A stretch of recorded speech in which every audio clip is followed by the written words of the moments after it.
എല്ലാവർക്കും നമസ്കാരം. പുതിയൊരു വീഡിയോയിലേക്ക് സ്വാഗതം. It's me Sunil. Welcome back to my channel Sunil talks.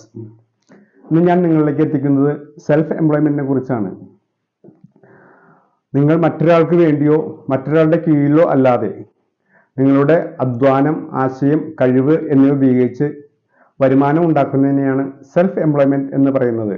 Self employee ആയി പ്രവർത്തിക്കുന്ന കുറച്ച് ഉദാഹരണങ്ങൾ നമുക്ക് നോക്കാം.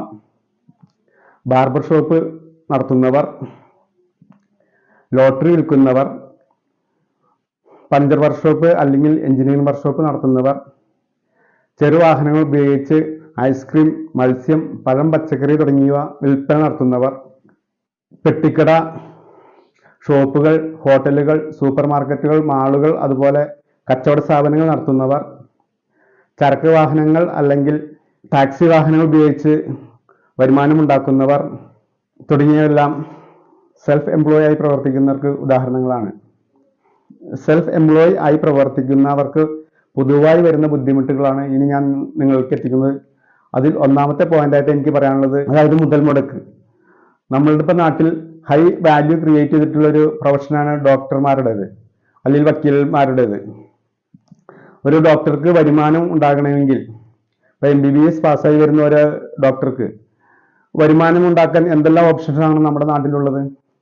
ഒന്നുകിൽ ഗവൺമെന്റ് സർവീസിലോ അല്ലെങ്കിൽ പ്രൈവറ്റ് സർവീസിലോ ജോലിക്ക് പോകണം, അതല്ലെങ്കിൽ സെൽഫ് എംപ്ലോയി ആയിട്ട് വർക്ക് ചെയ്യേണ്ടി വരുന്നു.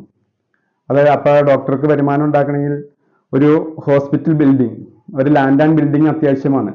അതിന് നല്ല മുതൽ മുടക്ക് വരുന്നു. അതിൽ മുടക്കാൻ പറ്റാത്തവരാണെങ്കിൽ വീട്ടിലൊരു റൂം അല്ലെങ്കിൽ 1-2 റൂം അറേഞ്ച് ചെയ്യണം, അല്ലെങ്കിൽ വാടകയ്ക്ക് ഒരു കെട്ടിടം.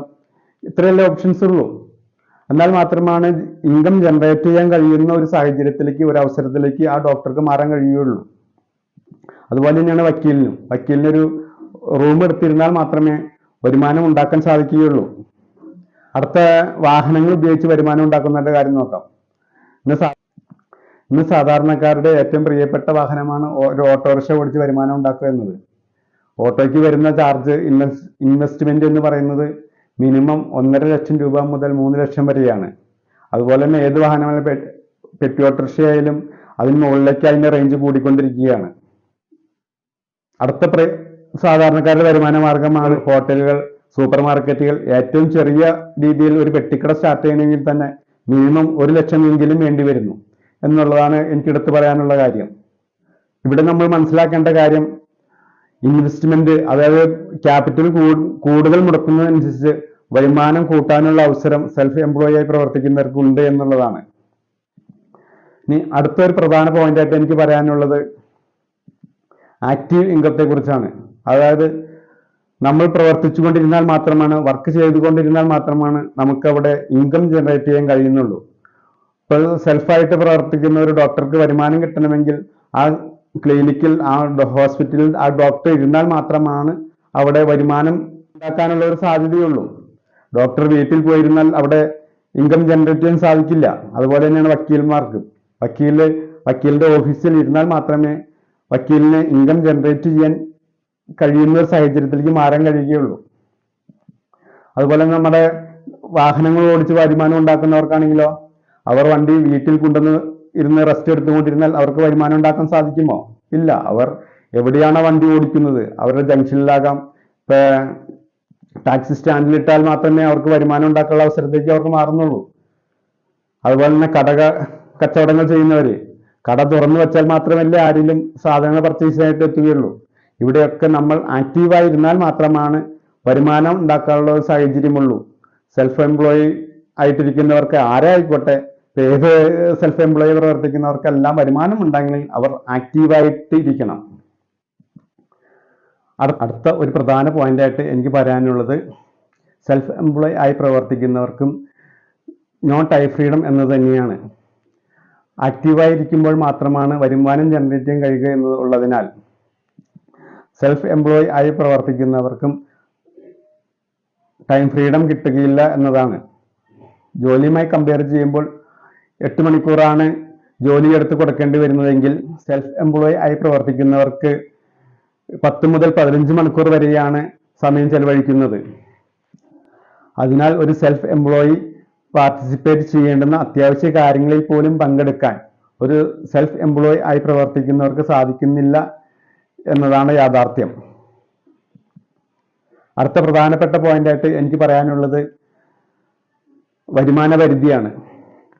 ഇവിടെ ഒരു സെൽഫ് എംപ്ലോയി പ്രവർത്തിക്കുന്ന സമയം, വർക്ക് ചെയ്തുകൊണ്ടിരിക്കുന്ന സമയത്തിന് പരിധിയുണ്ട്. അതായത് ഒരു മനുഷ്യന് ഒരു ദിവസം കിട്ടാവുന്ന പരമാവധി സമയം 24 മണിക്കൂറാണ്. അതിൽ നമുക്ക് നമ്മുടെ പ്രാഥമിക ആവശ്യങ്ങൾ, ഉറങ്ങുന്നതിനുള്ള സമയം, ഭക്ഷണം കഴിക്കുന്നതിനുള്ള സമയം ഇവയൊക്കെ മാറ്റിവെച്ച് കഴിഞ്ഞിട്ട് മാത്രമേ നമുക്ക് പ്രവർത്തിക്കാൻ സാധിക്കുകയുള്ളൂ, വർക്ക് ചെയ്യാൻ സാധിക്കുകയുള്ളൂ. അതിനാൽ തന്നെ ഒരു സെൽഫ് എംപ്ലോയ് ആയി വർക്ക് ചെയ്യുന്നവർക്ക് വരുമാനത്തിനും പരിധിയുണ്ട് എന്നാണ് നമുക്ക് മനസ്സിലാക്കാൻ സാധിക്കുക. അടുത്ത ഒരു പോയിന്റായിട്ട് എനിക്ക് പറയാനുള്ളത് സെൽഫ് എംപ്ലോയ്മെന്റും ബിസിനസ്സും തമ്മിലുള്ളൊരു വ്യത്യാസമാണ്.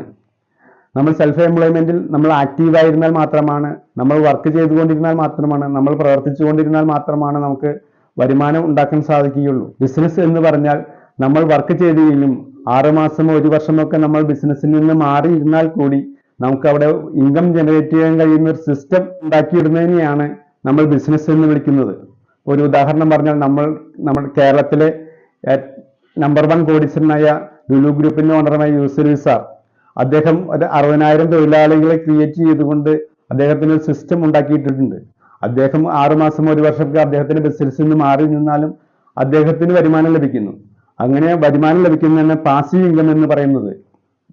അപ്പൊ ഇവിടെ നമ്മൾ മനസ്സിലാക്കേണ്ട ഒരു കാര്യം, യൂസഫ് സാറിന് പാസീവ് ഇൻകം ജനറേറ്റ് ചെയ്യാൻ സാധിക്കുമ്പോൾ അദ്ദേഹത്തിന്റെ തൊഴിലാളികൾക്ക് കിട്ടുന്നത് ആക്റ്റീവ് ഇൻകം ആണ്. ഇന്നത്തെ വീഡിയോ നിങ്ങൾക്ക് എല്ലാവർക്കും ഇഷ്ടമായിട്ടുണ്ടെന്ന് കരുതുന്നു.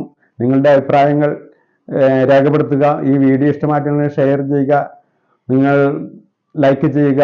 അടുത്ത നല്ലൊരു വീഡിയോ വരുന്നവരെ നന്ദി, നമസ്കാരം.